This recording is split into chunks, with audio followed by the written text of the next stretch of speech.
They sold her for being big and black. But when the weathered cowboy stepped through the jeering crowd and lifted the towering woman into his arms, he declared, "You're just right for my arms."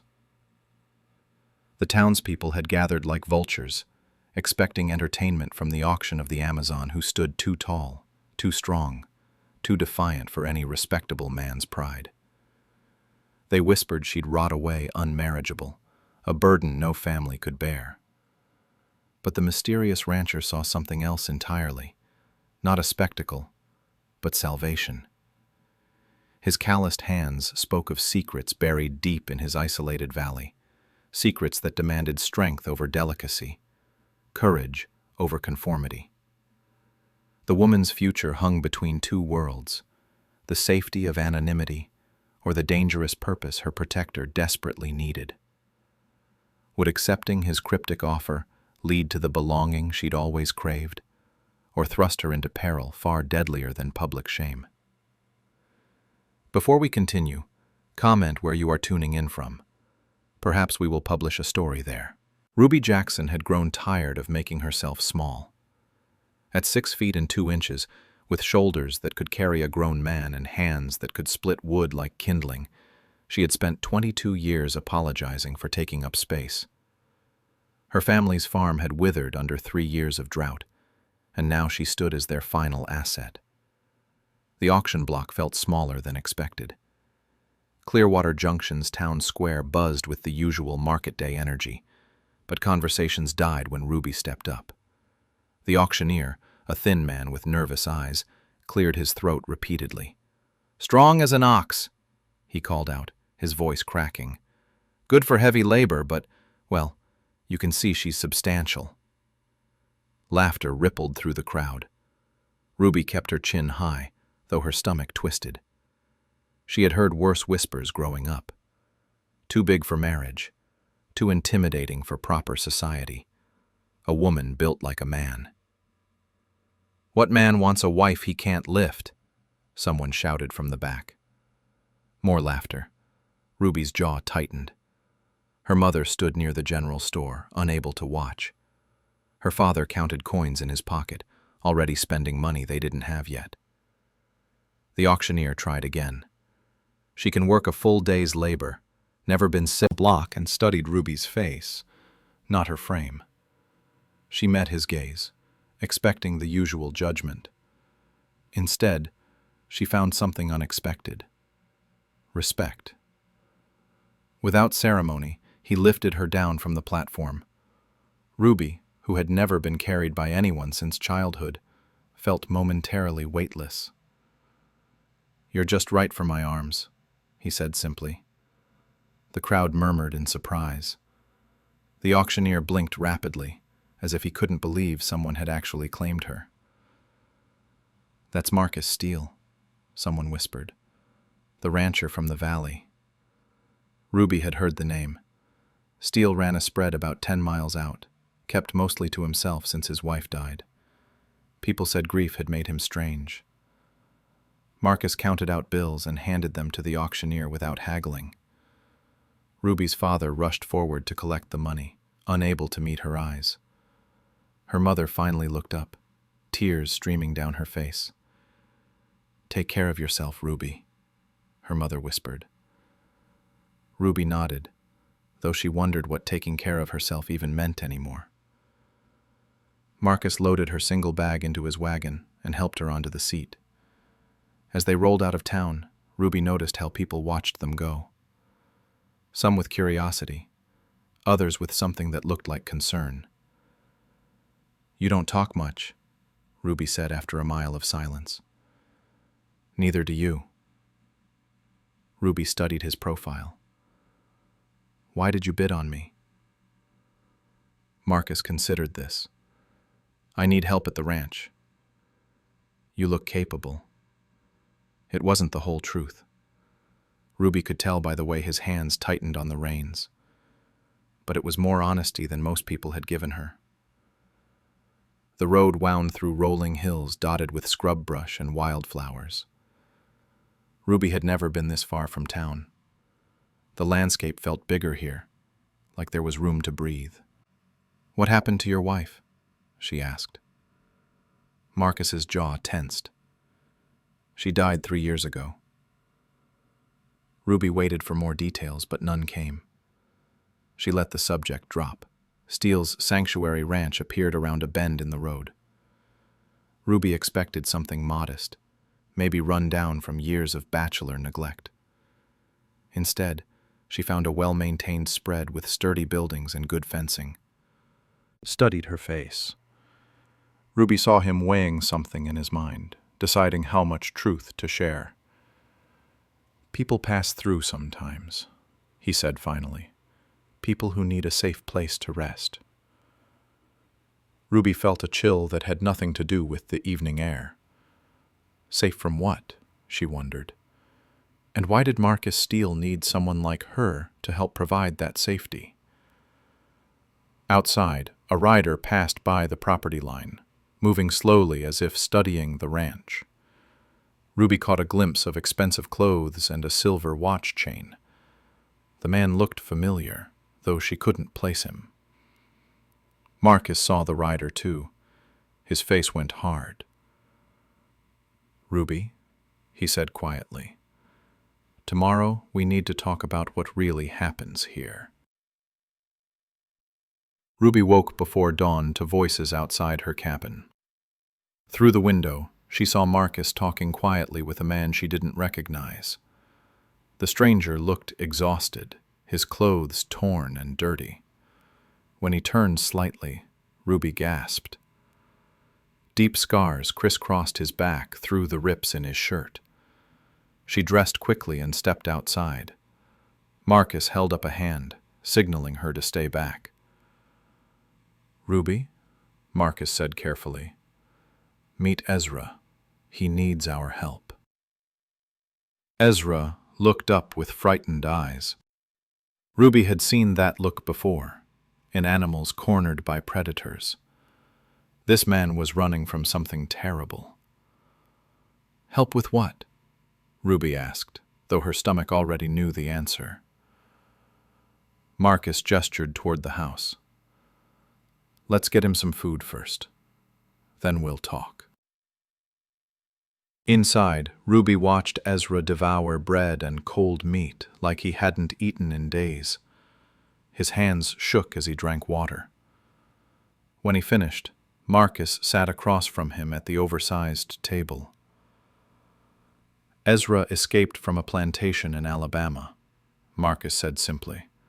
"He's heading north to Canada." Ruby's breath caught. She looked between the two men, understanding flooding over her like cold water. "This ranch," she said slowly, "it's not just a ranch." Marcus nodded. "We help people reach freedom." "People like Ezra," was Sarah's, he said. "She wrote about every person we helped. Their names, their stories, their dreams for freedom." Ruby opened the journal with trembling hands. Page after page of careful handwriting documented lives saved. Families reunited. Children who would grow up free because two people had been brave enough to help. Sarah was 5 feet tall and weighed maybe 90 pounds, Marcus said, but she carried grown men to safety when they were too weak to walk. She faced down slave catchers with nothing but determination. Ruby read an entry about a woman named Clara, who had been beaten for trying to protect her children. Another about an old man who dreamed of learning to read. These weren't just stories. They were real people who had sat at this very table, eating food and gathering strength for the dangerous journey ahead. "Why me?" Ruby asked. "Because when those slave catchers see you, they'll think twice about starting trouble," Marcus replied. "Because you can carry someone 20 miles if you have to. Because you understand what it means to be judged for something you can't control." Ezra spoke for the first time since introductions. "Please, miss. I got a wife and children waiting for me in Detroit. I ain't asking you to risk much. Just help me get to the next station." Ruby studied his face. She saw her own desperation reflected there, the same longing for a place to belong. But Ezra's stakes were higher than social acceptance. His freedom, maybe his life, depended on what happened next. "Just this once," Ruby said finally. Relief flooded Ezra's features. Marcus nodded approvingly. "The next station is 20 miles north," Marcus explained. "We travel at night, stick to creek beds and forest trails. There are men with dogs looking for runaway slaves. If we're caught, we all go to prison." Ruby felt her pulse quicken.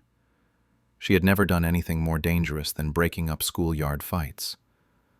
But looking at Ezra's hopeful face, she realized some risks were worth taking. They spent the day preparing. Marcus showed Ruby escape routes and hiding places around the property. He taught her signals used by other conductors on the railroad. Most importantly, he showed her how to read the landscape, lose the scent, then down through a creek that would mask their trail. Her mind worked through possibilities, calculating risks and alternate routes. When they finally reached the next safe house, Ruby felt something she had never experienced before: pure satisfaction. She had used her strength and intelligence to help someone reach freedom. "Thank you," Ezra said, gripping her hand. "I won't forget this." As they rode home, Marcus smiled for the first time since Ruby had met him. "Sarah would have liked you," he said. Ruby realized she no longer wanted a normal life. She wanted this one. 3 months had passed since Ruby's first rescue mission.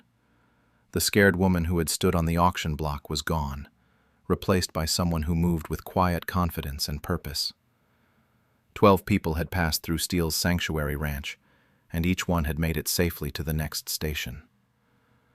Ruby had transformed the property into a fortress of hidden passages and secret rooms. She reinforced the barn's back wall to create a false panel that could hide 6 people. The root cellar now had a tunnel leading to the creek bed. Even the chicken coop had a concealed compartment beneath the nesting boxes. Her strategic mind had found its calling. Ruby studied maps late into the night, memorizing every trail, creek, and safe house between Alabama and Canada.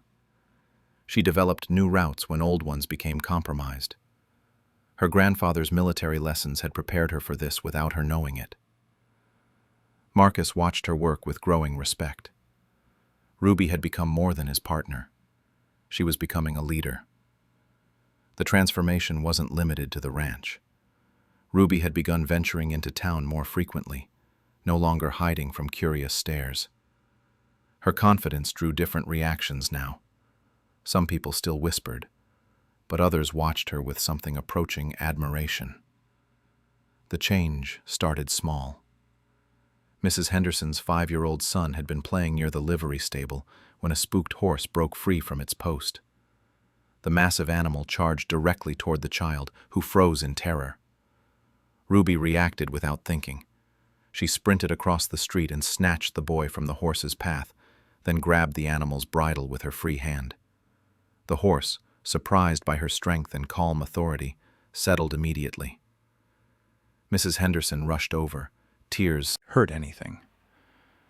"Please let go," Mary said quietly. "I need to get home." Jack tightened his grip. "You're not going anywhere until you say yes." Ruby had been loading supplies into Marcus's wagon when she heard the conversation. She walked over slowly, her footsteps deliberate and loud. "The lady asked you to let go," Ruby said calmly. Jack looked up at her 6'2" frame and sneered. "This doesn't concern you." Ruby stepped closer. "Actually, it does." Something in her voice made Jack release Mary's arm. Ruby had learned to project authority during her rescue missions. That same quiet command worked just as well on town bullies. "Mary," Ruby said, not taking her eyes off Jack. "Do you need an escort home?" Mary nodded gratefully. As they walked away, Ruby heard Jack mutter threats under his breath, but he made no move to follow them. "Thank you," Mary said once they were out of earshot. "He's been bothering me for weeks." Ruby studied the young woman. Mary had always seemed like just another privileged town girl, but there was something different about her now, something thoughtful and determined. "If he bothers you again, come find me," Ruby said. Mary nodded, then hesitated. "Ruby, there are people in town who think you're doing important work, good work." The comment surprised Ruby. She hadn't realized anyone suspected their activities. "I don't know what you mean," Ruby replied carefully. Mary smiled knowingly. "Of course not. But if someone wanted to help that important work, hypothetically, they might leave supplies in the old oak tree behind the church." Ruby felt a spark of hope. They had allies in town. People who understood what was at stake. The growing network proved its value 2 weeks later when Marcus received word that a family of 5 was heading their way. The parents and 3 children had escaped from a plantation in Georgia and needed to reach the next station quickly. Tracking dogs were already following their trail. Ruby coordinated the rescue with military precision. "There's no cover if we run into trouble." "It rained 2 days ago," Ruby said. "The water level should be manageable. And those tracking dogs won't follow a scent through running water." It was a calculated risk. Ruby weighed the dangers against the alternative of being caught. Her grandfather had taught her that sometimes the most dangerous option was the safest one.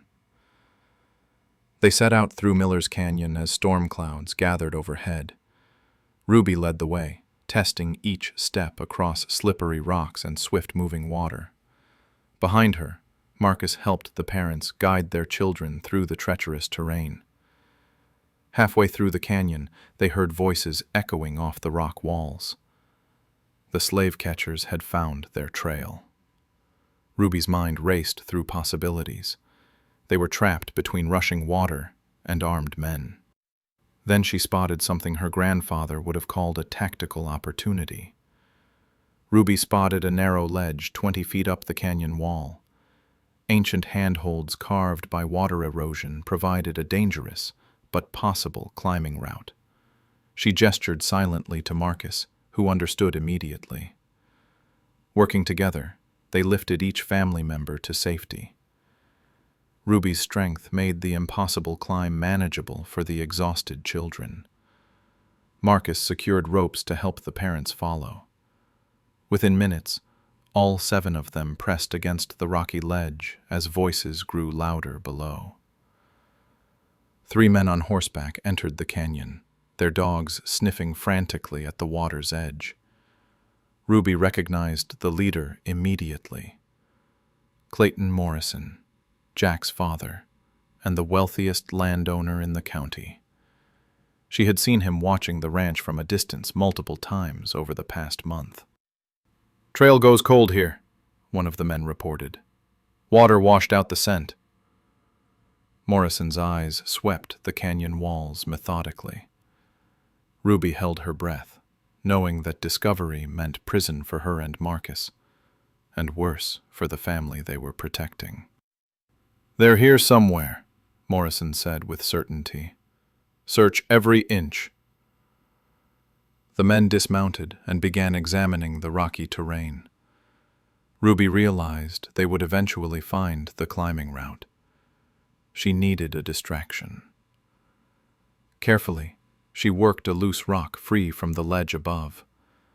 With precise aim, settling deeper into her bones.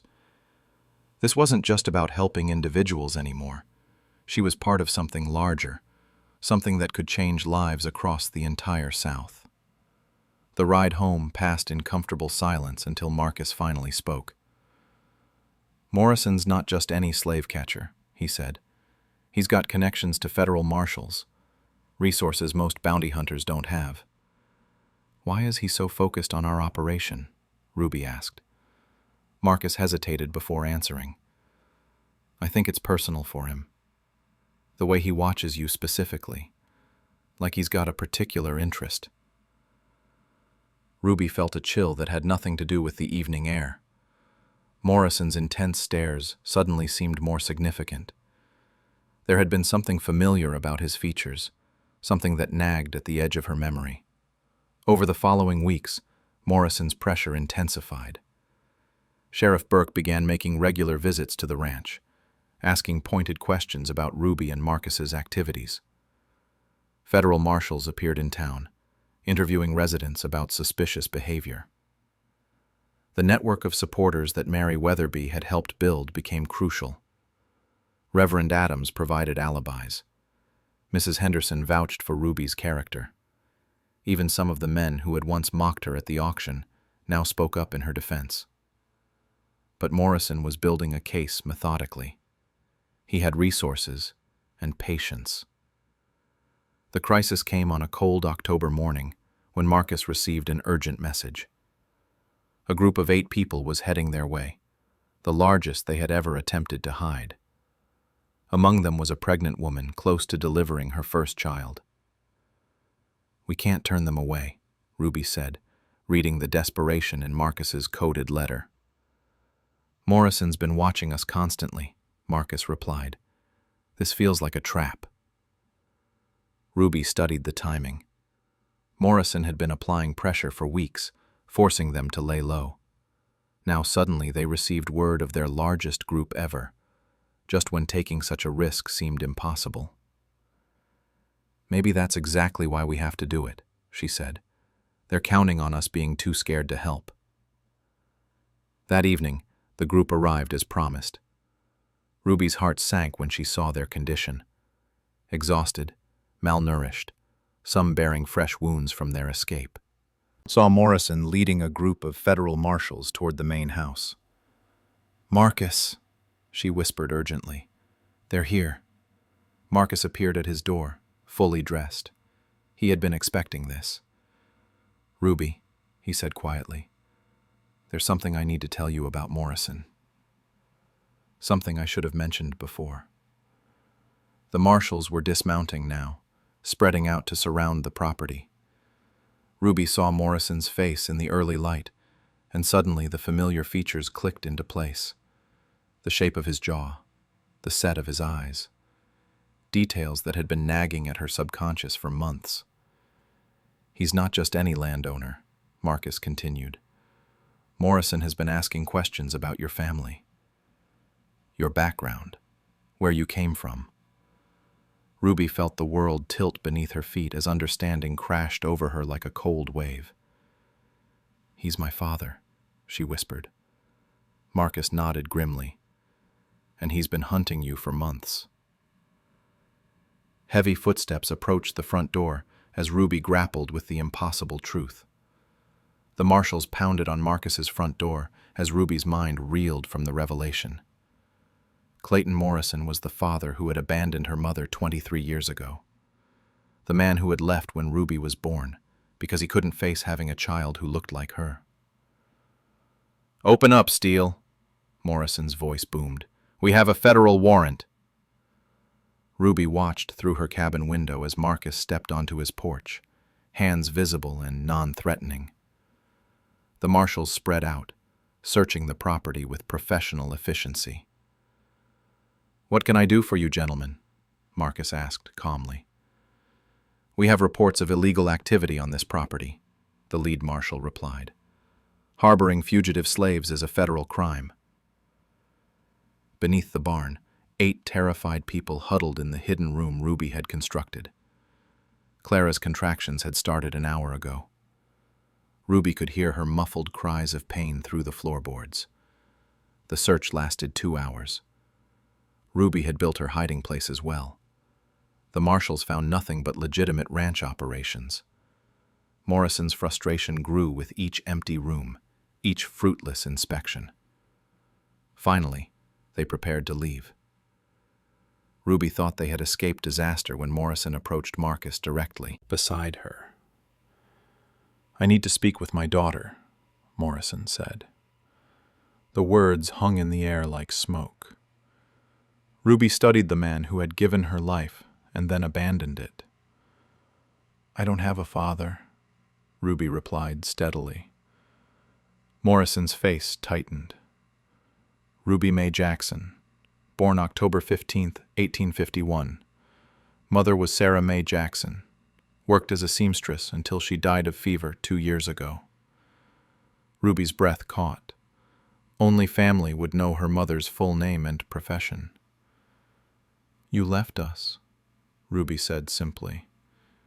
"You chose not to be a father." Morrison stepped closer, his voice dropping. "I was young, scared. I didn't understand what it would mean." "You understood enough to become a slave catcher," Marcus interjected coldly. "Hunting people who look like your own daughter." Morrison's jaw worked as if chewing bitter medicine.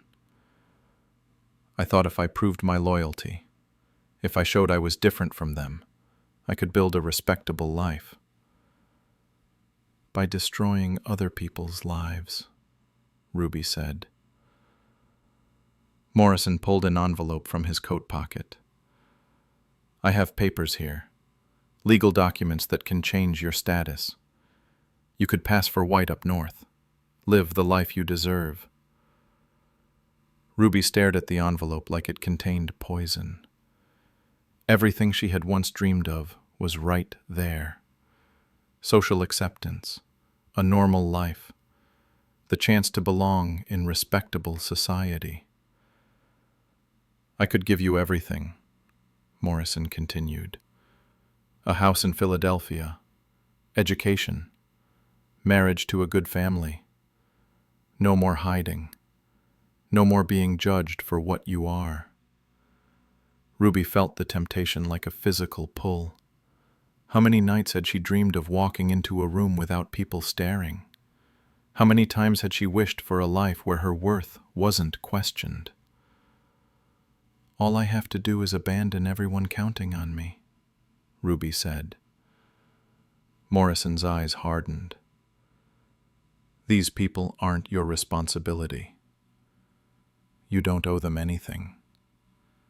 Ruby thought of Ezra, now free and teaching children to read in Detroit, of the family with 3 children who had made it safely to. 3 days later, word arrived through Mary Weatherby. Federal marshals were gathering in the county seat. A major raid was planned within the week.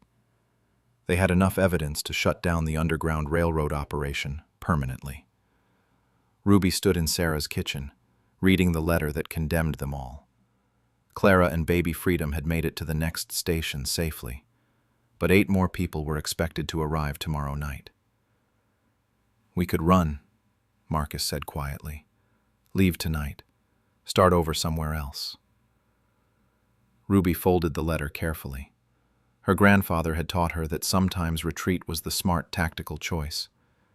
But he had also taught her that some battles were worth fighting, even when victory seemed impossible. "Or we could make sure everyone gets through," Ruby said. "One last time." Marcus studied her face. "That's not retreat. That's suicide." Ruby smiled grimly. "Then we better make it count." Ruby's plan required perfect timing and complete commitment from everyone they trusted. The annual Harvest Festival would provide the chaos they needed, but it meant gambling 8 lives on her ability to outthink federal marshals. She started by staging a very public argument with Marcus in the town square. Their raised voices drew curious crowds as Ruby accused him of being controlling and announced she was leaving the ranch. "I never wanted this life," Ruby shouted, making sure half the town could hear. "I'm going back east, where people appreciate a woman with ambition." Marcus played his part perfectly, responding with wounded pride and bitter accusations. By evening, everyone in Clearwater Junction knew that Ruby Jackson and Marcus Steele had ended their partnership badly. Ruby took a room at the boarding house, making elaborate plans to catch the next stagecoach to Denver. She visited the general store to buy traveling clothes, complaining loudly about ranch life and small-town limitations. Meanwhile, Mary Weatherby spread word that she was planning a wedding to a fictional suitor from her cousin's town. The mayor's daughter needed extra hands to prepare decorations for a celebration during the Harvest Festival. Ruby volunteered immediately, positioning herself at the center of the town's biggest event. The 8 refugees arrived as scheduled, but instead of hiding at the ranch, Ruby had them conceal themselves in the church basement, carrying supplies throughout the town square. To casual observers, they looked like any other group of festival helpers. The federal marshals arrived precisely when Ruby expected, surrounding the ranch at dawn. Morrison led them personally, confident he would finally capture his fugitive daughter and her criminal partner. Instead, they found empty buildings and cold fire pits. Marcus had spent the night in town, maintaining his cover as a man abandoned by his partner. The marshals searched every inch of the property, but found no evidence of recent activity. Morrison's rage was visible from across the town square, where Ruby watched through the church window. She had outmaneuvered him completely, but the most dangerous part still lay ahead.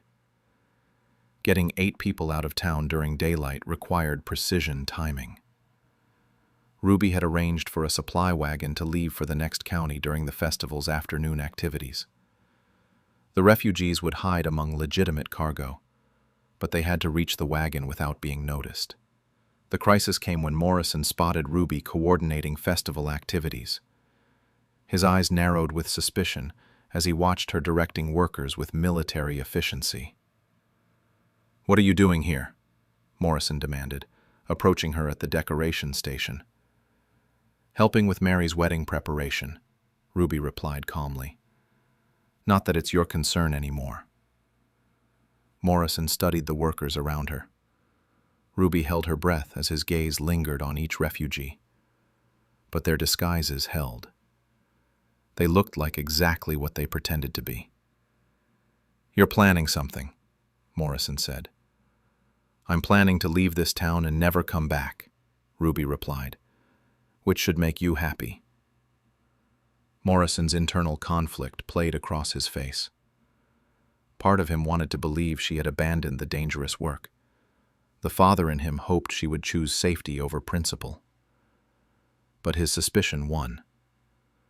Morrison stationed marshals throughout the town, watching for any unusual activity. Ruby adapted quickly. Instead of moving the refugees as a group, she sent them individually to different locations throughout the festival. One helped serve food at the church dinner. Another assisted with children's games. Each person blended into the day's natural rhythm. The final test came when Clara's baby, Freedom, began community. Ruby walked to the front of the church, every eye following her.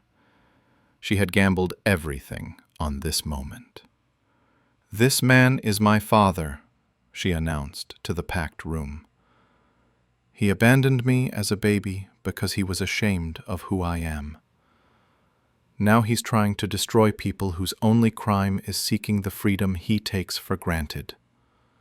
The congregation erupted in shocked murmurs. Morrison stood frozen, caught between his public reputation and his private shame. "You taught me something important," Ruby continued, looking directly at Morrison. "Running from who you are only brings pain. I won't run anymore." Morrison's hand moved toward his weapon, but he found himself surrounded by the entire congregation. Men and women who had watched Ruby save lives and protect their community. People who had come to see her as their defender, not their burden.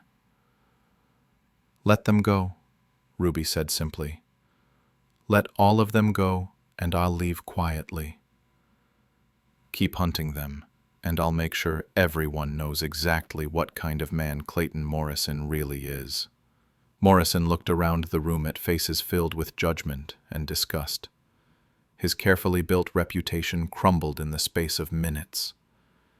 He holstered his weapon and walked out of the church without another word. By evening, all 8 refugees were safely loaded in Mary's cousin's wagon, heading north under cover of darkness. Ruby stood in the town square where she had once been auctioned like property, now surrounded by people who called her friend. Marcus joined her, no longer pretending anger. "Sarah would have been proud," he said. Ruby watched her father's carriage disappear into the distance. She had chosen her path and accepted the consequences. "I'm not too big for this world," Ruby said quietly. "The world just needed to grow big enough for me." The harvest moon rose over Clearwater Junction, shining down on a woman who had finally found her place.